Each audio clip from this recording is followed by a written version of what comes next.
자, 스팀 차용인사고력 수학 백제 우리는 1학년 과정입니다. 초등학교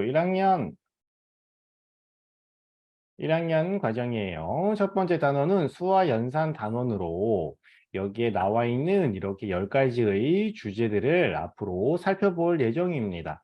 오늘 첫 시간에는 쉿, 비밀번호, 동물들의 무리생활, 100원의 기적, 숫자 퍼즐 마방진 이렇게 4가지 주제를 한번 같이 살펴볼 건데 여기 나와 있는 영상들도 준비되어 있으니까 재밌게 영상도 한번 살펴보고 친구들이 어떤 생각을 하는지 선생님이 물어보면 본인의 생각을 자신 있게 이야기해주면 되겠습니다. 알겠죠?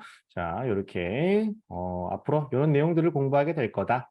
어, 자, 첫 번째 주제는 쉿 비밀번호라고 되어 있습니다. 여기 보면은 어떤 친구가 지금 문 앞에서 뭐였지? 이렇게 하면서 당황해하고 있죠.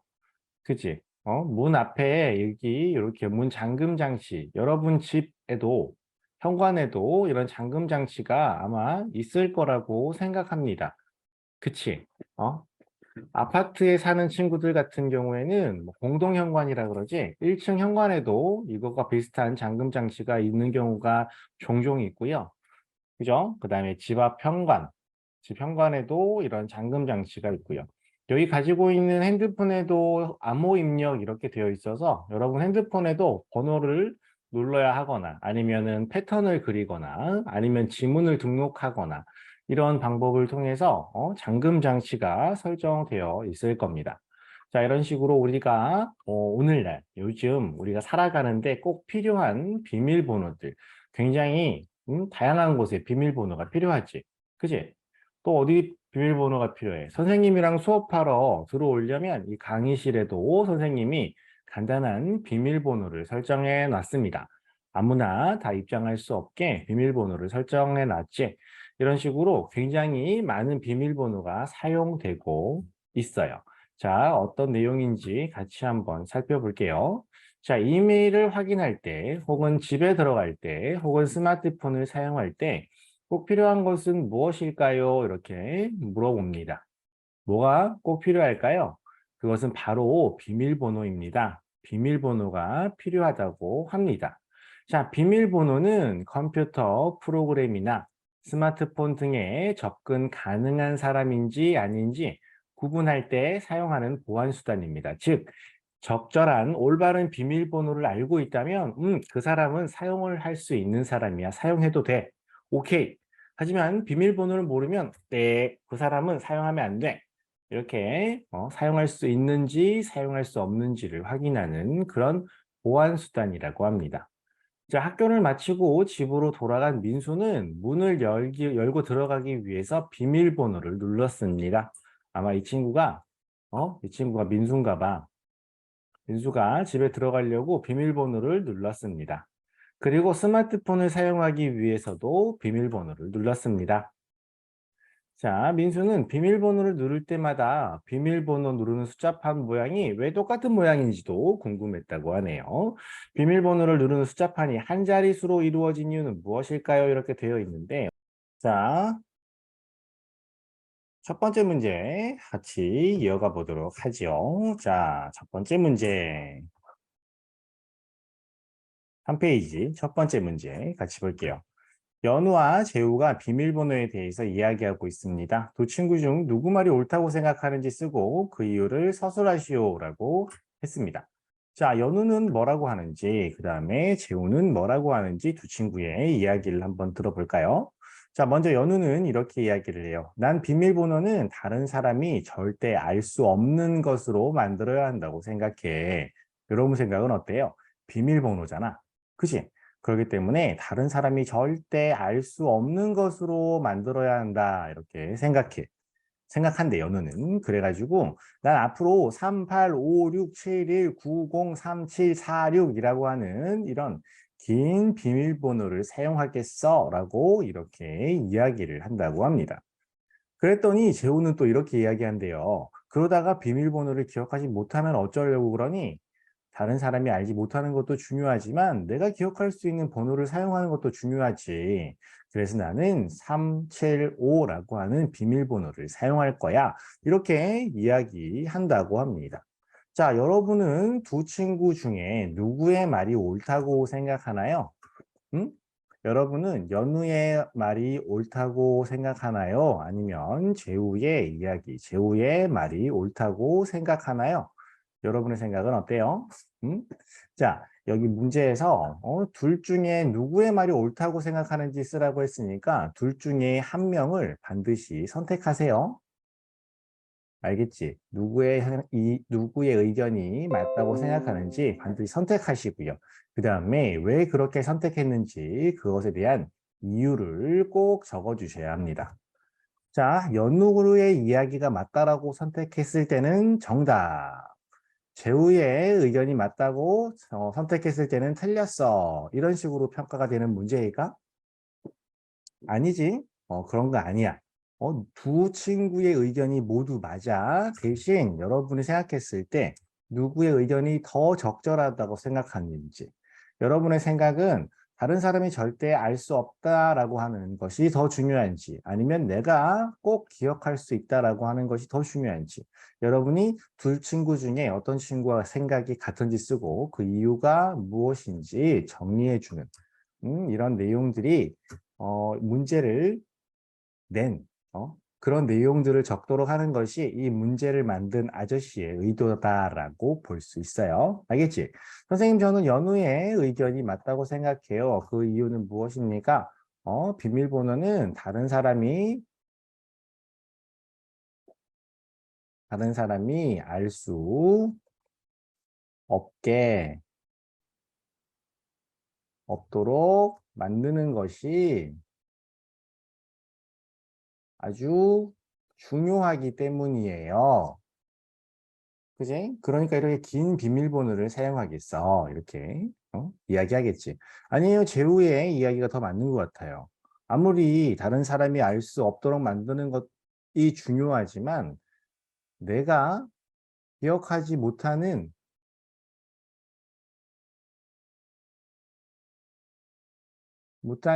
비밀번호는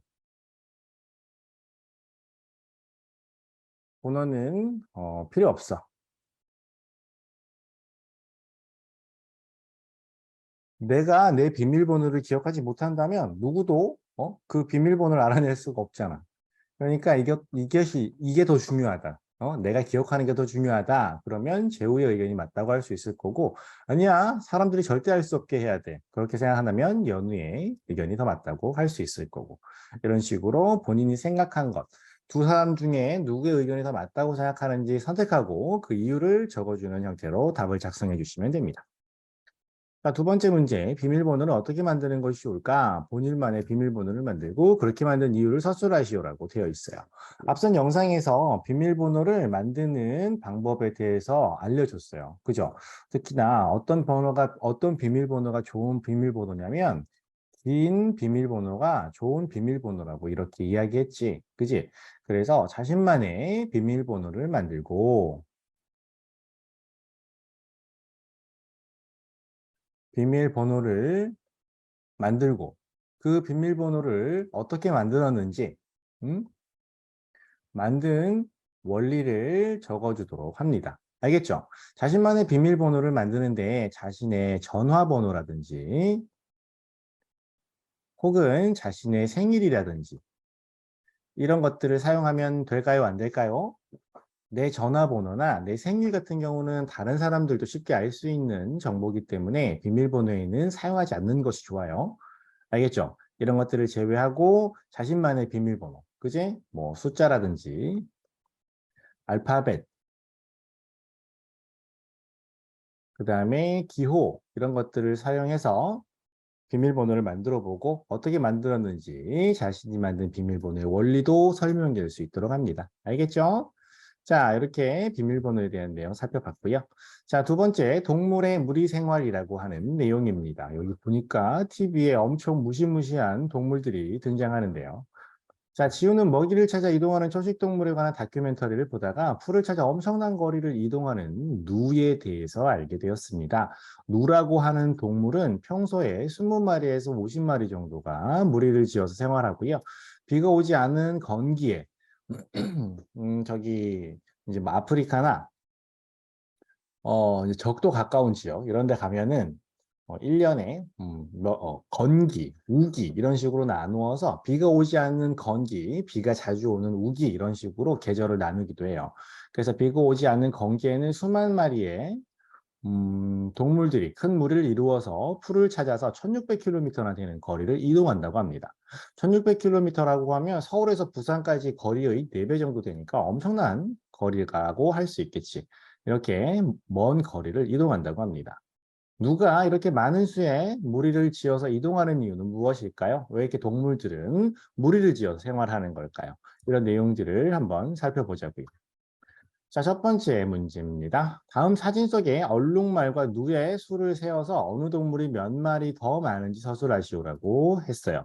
자, 먼저 얼룩말은 몇 마리나 되는지 한번 세어볼까요? 선생님 세어볼게. 여기 머리 2개 있어. 하나, 둘, 셋, 넷, 다섯, 여섯, 일곱, 여덟, 아홉, 열, 열하나, 열둘, 열셋, 열넷, 열다섯, 열여섯, 열일곱, 열여덟, 열아홉, 스물, 스물하나, 스물둘, 스물셋, 스물넷, 스물다섯, 스물여섯, 스물여섯. 선생님은 26마리인 것 같아. 26마리. 자, 이번에 눈은 몇 마리인가요? 눈은 다른 색으로 세어볼게요. 뿔을 기준으로 세어볼게. 하나, 둘, 셋, 넷, 다섯, 여섯, 일곱, 여덟, 아홉, 열, 열하나, 열둘, 열셋, 열넷, 열다섯, 열여섯, 열일곱, 열여덟, 열아홉, 스물, 스물하나, 스물둘, 스물셋, 스물넷, 스물다섯. 선생님 눈은 25마리. 이렇게 세었어요. 자, 여러분이 센 것과 선생님이 센 것이 다를 수 있습니다. 그치? 선생님이 센 것이 확실히 정확하게 맞다고 확신할 수 없어요. 왜냐하면 선생님은 여기 있는 마리수들을 이렇게 표시를 해가면서 세웠지만 선생님이 빠뜨리고 세지 않은 마리수가 있을 수도 있어요. 뒤에 가려져 있는 녀석을 선생님이 못 세고 넘어갔을 수도 있잖아. 그치? 그리고 한 마리인데 선생님이 2마리로 센 경우가 있을 수도 있겠지. 그치? 선생님이랑 여러분이랑 다를 수 있단 말이야. 똑같은 사진을 보고서 세웠지만 다르게 셀 수도 있습니다. 그 이유는 무엇입니까? 자, 친구들의 답과 서로 비교해 봤을 때 답이 다르다면 그 이유는 무엇일까요? 그 이유는요, 서로 마리수를 세는 방법과 기준이 달랐기 때문입니다. 이렇게 그 이유를 찾아보면 됩니다. 그러면 이제 더 정확하게 재려면, 더 정확하게 세려면 어떻게 해야 돼? 더 자세하게 그림을 크게 확대해 보거나 아니면 여기서 찍은 사진 말고 이쪽에서 찍은 사진도 찾아서 세어보거나 아니면 직접 저기에 가서 한 마리, 2마리씩 세거나 이런 방법들이 있을 수 있겠지. 그지? 하지만 이 사진만 가지고서는 정확하게 세기가 어렵고 정확하게 세려면 이렇게 어떤 기준을 정해서 선생님은 지금 얼룩말의 머리를 기준으로 셌지만 선생님 저는 얼룩말의 엉덩이를 기준으로 셀게요. 이렇게 어떤 기준을 정해서 한 마리, 2마리 세는 것이 좀 더 효과적이겠지. 그리고 다르다고 해서 너는 맞았고 나는 틀렸고 이런 게 아니라 지금처럼 사진에서는 확실히 알 수 없는 내용들도 있기 때문에 선생님이랑 다르다고 해서 틀렸다, 실망하거나 그럴 필요는 없어. 알겠지? 다른 이유가 무엇인지 여러분이 알고 있으면 조금 더 정확한 사진이나 그림에서는 누구나 다 셀 수 있을 거잖아. 그지? 여러분이 하나, 둘, 셋, 넷 이렇게 세는 것을 못할 거라고 생각하지는 않아. 이 문제에서는 똑같은 장면을 보더라도 여러분이 어떻게 기준을 세우고 어떤 식으로 세웠느냐에 따라서 달라질 수 있는데 조금 더 정확하게 세려면 어떻게 해야 할까? 그런 세는 데에 있어서 정확하게 세는 방법을 한번 생각해 보기 위해서 이런 문제를 풀어보게 된 거다. 알겠지? 자, 두 번째. 초원에는 풀을 뜯어먹고 사는 영양, 얼룩말, 누와 같은 초식동물들과 이를 잡아먹고 사는 사자, 표범, 하이에나 등의 육식동물이 함께 살고 있습니다. 초식동물이 사자나 표범에게 잡아먹히지 않기 위한 방법. 어떤 방법이 있습니까? 첫 번째는 넓은 초원에서 생활합니다. 그러면 멀리서 접근하는 적들을 볼 수 있겠죠. 그제? 그러면은 접근하는 적을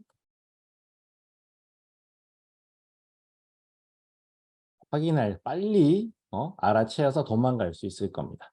두 번째는요, 무리 생활을 합니다. 여러 마리가 함께 모여서 생활하면 같이 힘을 모아서 선적을 육식동물들 물리칠 수도 있고 아니면 여러 마리가 같이 주변을 살피니까 어디에서 오는지 빨리 알아챌 수도 있을 거예요. 그죠? 이런 방법들. 아니면은 또 어떤 방법이 있을까? 접근하기 어려운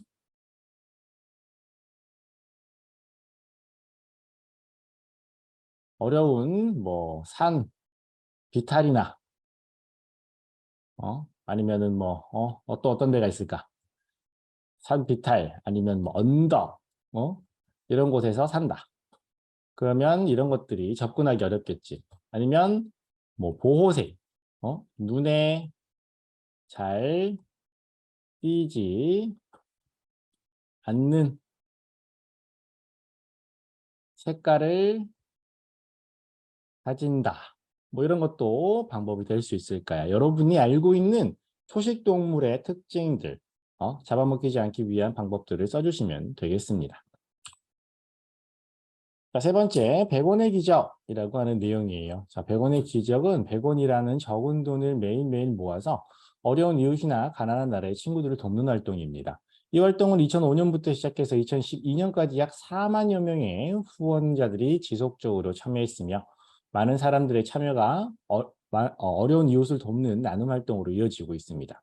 르완다라고 하는 나라에서는 100원 한 개로 바나나 3개를 살 수 있고 탄자니아라고 하는 나라에서는 100원 5개가 모여. 즉 500원이 모이면 구충제 하나를 살 수가 있습니다. 이 구충제라고 하는 것은 우리 몸속에 있는 기생충을 죽일 수 있는 그런 약이야. 이 약을 먹지 못하면 몸속에 있는 기생충 때문에 건강을 해칠 수도 있고 심하면 목숨을 잃을 수도 있다고 해. 그다음에 인도네시아에서는 100원짜리 10개가 모여 1000원이 모이면 꿈이 자랄 수 있는 책 한 권을 살 수 있다고 합니다. 여러분도 잠들어 있는 100원을 꺼내서 기부해 보는 건 어떨까요? 우리 주머니 속에 잠들어 있는 작은 동전을 모아서 다른 사람들을 돕게 된다면 아마 큰 기적이 일어날 수도 있겠다. 이렇게 이야기를 해봅니다. 자, 1번 문제 우리 승훈이가 마이크 열고 읽어볼 수 있을까요? 승훈아 1번 문제 읽어주겠어?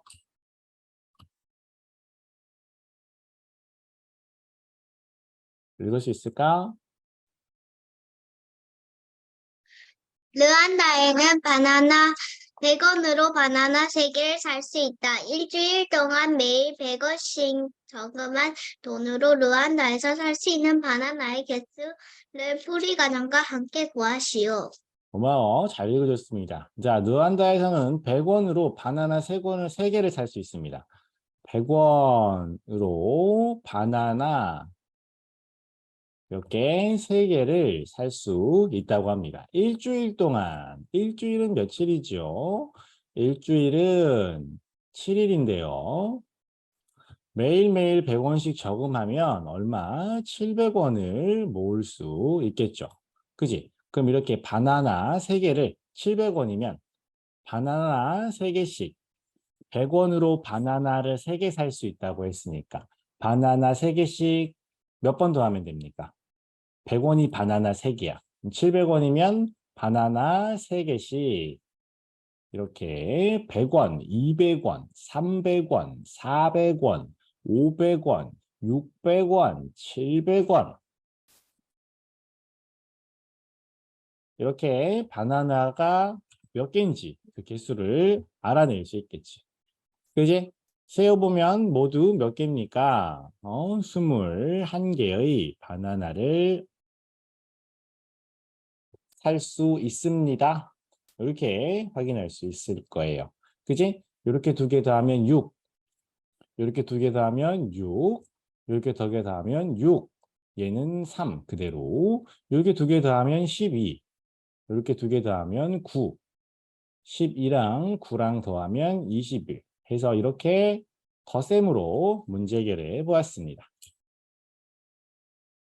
자, 100원짜리 동전을 동전이 아닌 다른 용도로 사용할 수 있는 아이디어를 5가지 서술하시오라고 했습니다. 자, 100원짜리 동전을 돈이 아닌 다른 용도예요. 예를 들면 동전을 돌려서 팽이처럼 가지고 논다. 자, 동전을 빙글빙글 돌려서 팽이처럼 가지고 논다라고 하면 이 팽이는 동전을 돈으로 사용한 것이 아니라 놀이 도구로 사용한 것이지. 그지? 그러니까 이런 식으로 돈이 아닌 다른 방법으로 사용할 수 있는, 다른 용도로, 다른 쓰임으로 사용할 수 있는 방법을 찾는 거예요. 또 어떤 것들이 있을까요? 동전 동그란 모양이니까 원을 그릴 때 사용합니다. 이렇게 사용할 수도 있을 거고요. 아니면 동전을 이용해서 동전 마술을 할 때 사용합니다. 그러면 여기서는 동전 마술에 사용되는 동전은 돈이 아니라 마술 도구로 사용되는 거지. 그지? 또 동전을 어떤 용도로 사용할 수 있습니까? 동전은 무게가 일정하니까 어떤 물건의 무게를 가늠할 때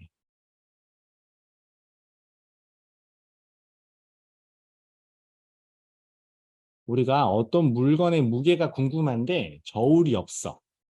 그러면 동전이랑 그 물건이랑 같이 들어보고 동전이랑 무게가 비슷한데 그럼 이 물건은 어느 정도의 무게겠구나 이렇게 알아낼 수도 있겠지. 그지? 아니면 어떤 물건의 크기를 가늠할 때 동전의 크기가 요만하게 정해져 있으니까 동전 몇 개를 연결하면 동전 몇 개, 여기 동전 몇 개를 연결해서 어떤 물건의 길이를 알고 싶은데 동전 4개를 이렇게 연결했더니 그 물건의 길이랑 똑같네. 그러면 동전 하나의 길이를 알면 그 물건의 길이도 알 수 있겠지. 이런 식으로 무게나 크기를 가늠할 때 사용할 수 있습니다. 아니면은 동전을 이용해서 드라이버처럼 나사를 조일 때 사용할 수도 있을 거고요. 이런 식으로 동전을 돈이 아닌 다른 쓰임으로 사용하는 방법들을 다양하게 찾아보면 되겠습니다. 알겠죠? 자, 네 번째 주제, 숫자 퍼즐 마방진이다라고 하는 내용인데요. 자, 어떤 내용인가요? 세종대왕도 즐겼다는 덧셈을 이용한 숫자 퍼즐인 마방진. 어떤 건가요? 여기에서부터 여기까지 승훈이가 한번 읽어볼까요? 승훈아, 마이크 열고 읽어주세요. 승훈아.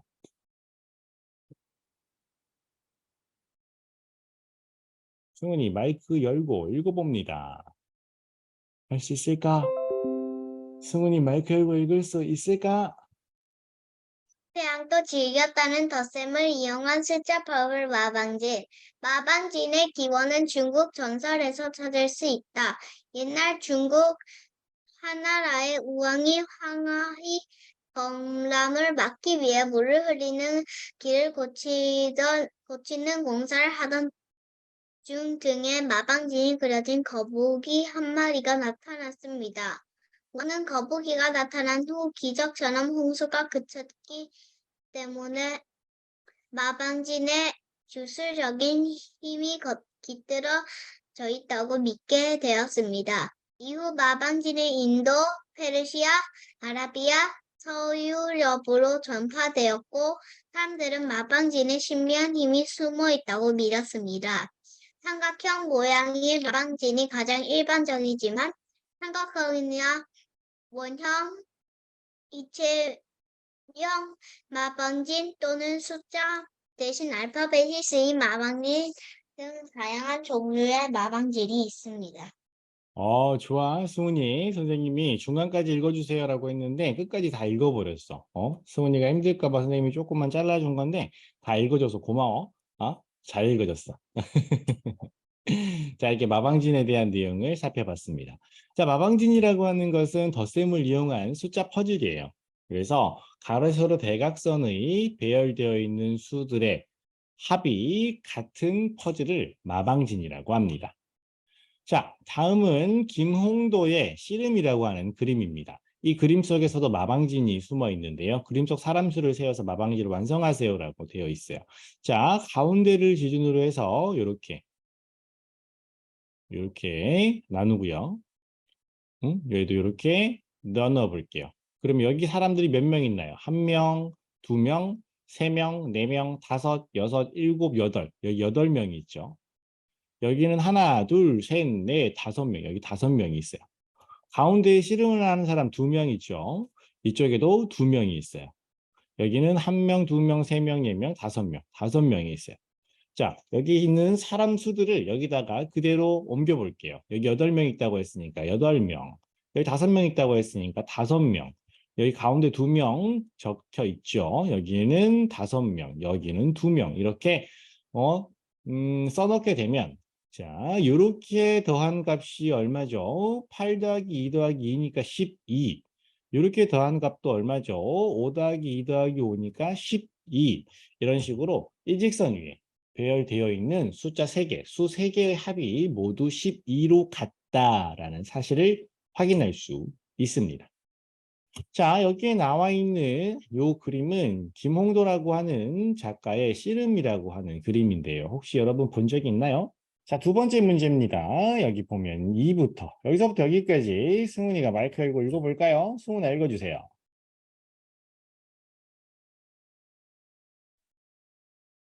2부터 8까지의 숫자를 한 번씩만 사용하여 한 줄에 놓인 세 수의 합이 15가 되도록 다음 별표를 완성하시오. 고마워, 잘 읽어줬습니다. 2부터 8까지 숫자를 한 번씩만 사용하라고 합니다. 2, 3, 4, 5, 6, 7, 8 이렇게 2부터 8가지 숫자를 한 번씩만 사용해서 이렇게 한 줄에 놓인 세 수의 합이 얼마가 되도록 15가 되도록 이렇게 합한 것도 15가 되도록 이렇게 합한 것도 15가 되도록 만들어 보시오라고 했습니다. 어떻게 하면 만들 수 있을까요? 가운데 있는 수는 이렇게 더할 때도 더해지고 이렇게 더할 때도 더해지고 이렇게 더할 때도 더해지니까 가운데 수를 제외한 나머지 마주보고 있는 두 수의 합이 모두 같게 만들어 주시면 됩니다. 좀 어렵나? 여기 보면 여기 있는 두 수의 합은 10이고요. 여기 있는 두 수의 합은 10이고요. 여기 있는 두 수의 합은 10이에요. 누가 남죠? 가운데에 5가 남아요.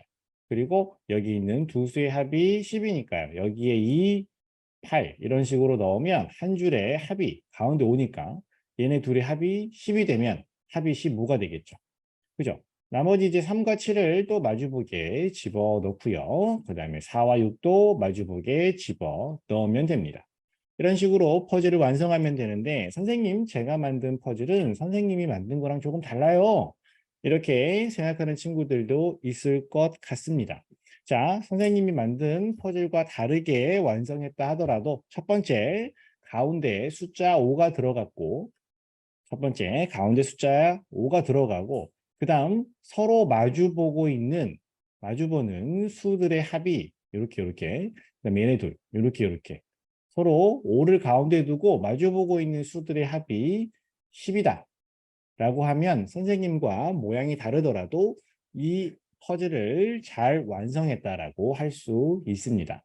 알겠습니까? 그래서 이런 모양으로 만들어 보는데 다시 한번 선생님과 모양이 다르다고 해서 실망하지 말고 어떻게 가운데에 5가 들어가고 5를 중심으로 양쪽에 있는 수들이 서로 합해서 10이 될 때 모두 다 정답이다 라고 할 수 있다라는 거 선생님이 채점하는 방법 다시 한번 정확하게 알려줍니다. 알겠죠? 자, 이렇게 해서 오늘은 몇 번째 주제까지 했습니까? 네 번째 주제까지 같이 한번 살펴보았습니다. 다음 시간에는 다섯 번째 주제부터 시작해서 여덟 번째 주제까지 같이 살펴볼 예정이에요.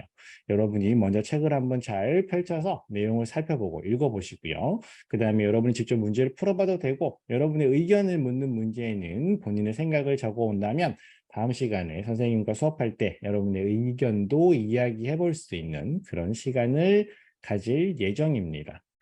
자, 이렇게 해서 오늘 수업은 마무리할 거고요. 다음 시간에 또 만나서 재미있게 수업하도록 할게요. 여기까지. 다음 시간에 만나요. 안녕.